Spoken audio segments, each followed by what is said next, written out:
Oh boy. Thank you for Kendall Klitzke. Thank you. That's my name. Hi. Welcome. Yes, Klitzke, like genitalian, winter sporting equipment. Thank you for calling recess right before I went up. It's just, it's okay. Y'all are great. Happy New Year, everybody. Happy New Year. I don't give a fuck. You can still say it. None of you were at my party. I didn't see any of you. A little bit about me. My best friend calls me fancy trash. My best friend! And when they first said that, I thought that I needed to find a new best friend. But then I realized that they are correct because I am a Chanel purse filled with hot dogs and half-smoked cigarettes in human form. Every time I think I'm not fancy trash, I find myself doing something like Googling the correct wine pairing for a sloppy Joe. Yeah, I'm on a new cleanse recently. You can see why. I'm on a new cleanse recently, and it's just where you drink nothing but coffee and Bailey's Irish cream, and you never leave the bathroom again. Rich people never tell you that a cleanse is just a fancy term for the fact that they are about to annihilate the rectum. Just wanted to get you all a little turned on, and we're just gonna keep that going.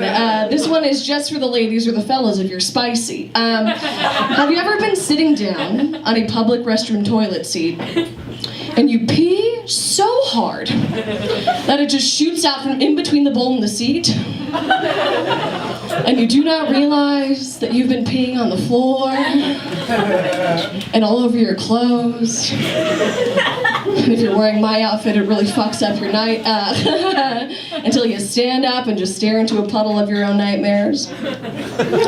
Cool, just wanted to make sure y'all were rock hard for the rest of my set. Thank you. I realized recently that I have never faked an orgasm, but I have pretended to like a lot of bands and movies. Starts to feel kind of the same after a while. And like I said, a lot of you don't know me, and you're like, well, yeah, you looked at my voice and haircut and general demeanor, and you're like, well, yeah, you've never faked an orgasm, you fuck women. And you wouldn't be wrong. You're not wrong. However, I do happen to have a very polite boyfriend. He never comes inside of me without knocking first. Very polite, very nice guy.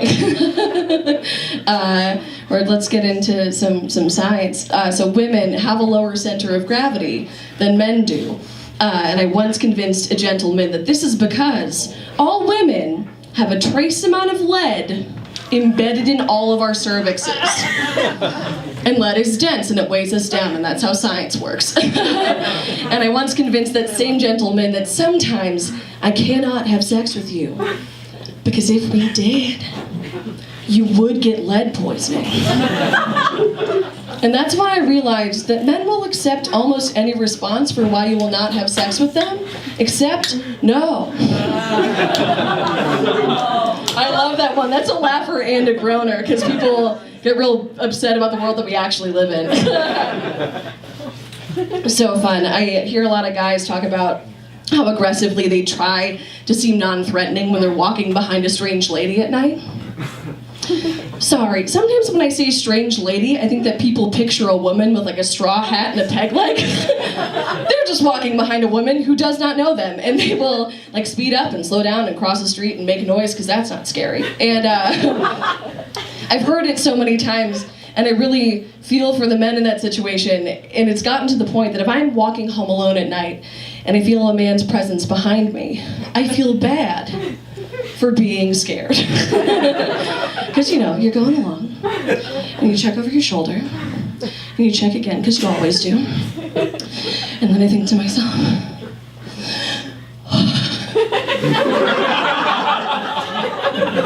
oh no. If I look a third time, he's gonna feel really bad about this. He's gonna be really stressed out at work tomorrow. And I think to myself, like, I am being ridiculous. Like, how many times has a stranger ever hurt me?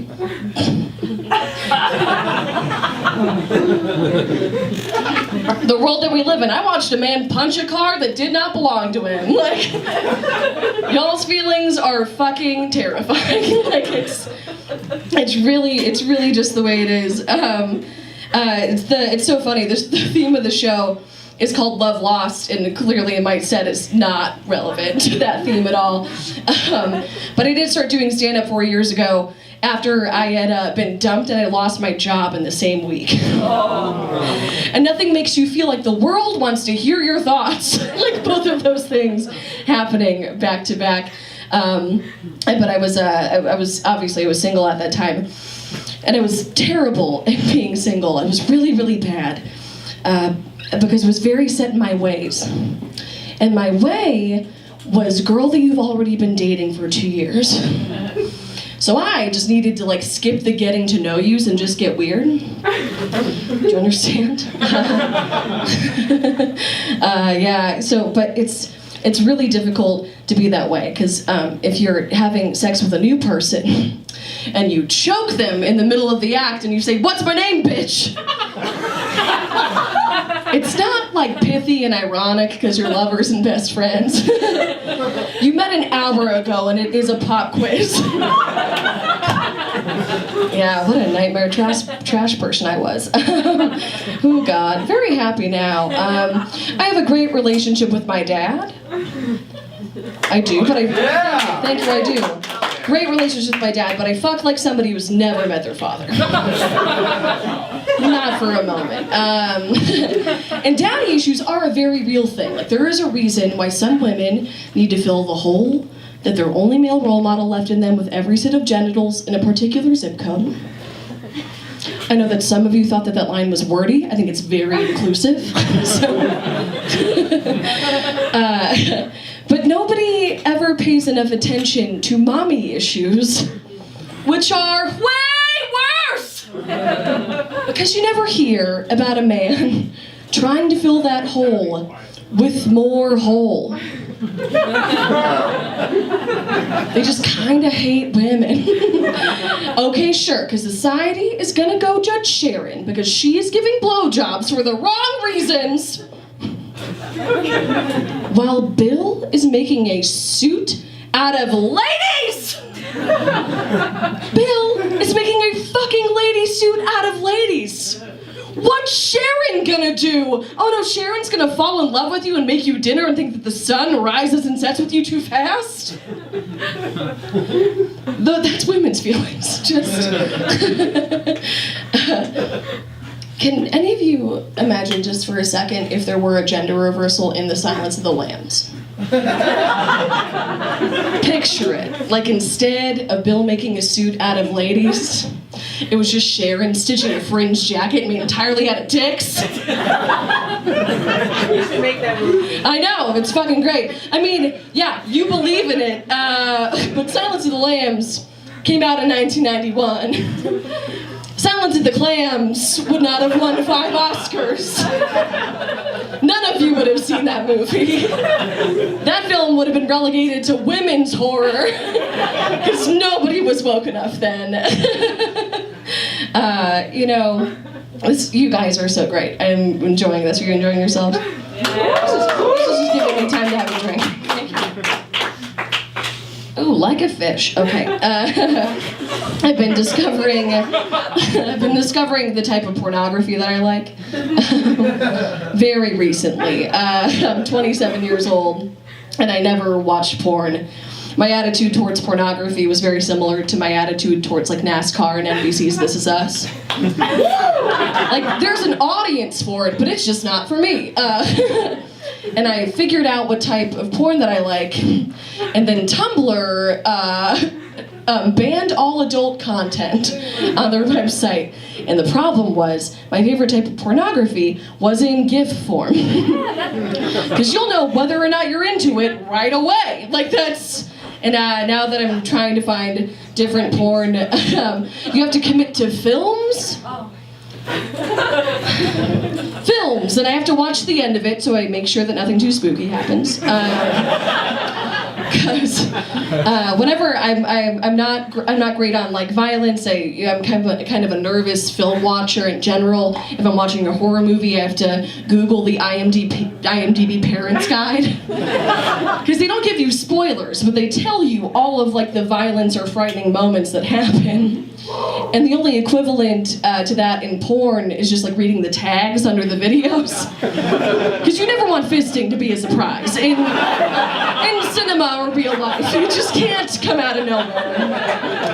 I have found the pornography that I like, and you have to pay for it. But it is very like fancy cinematic feminist porn, where everybody comes. You can kind of tell everybody's making a similar wage. It's great.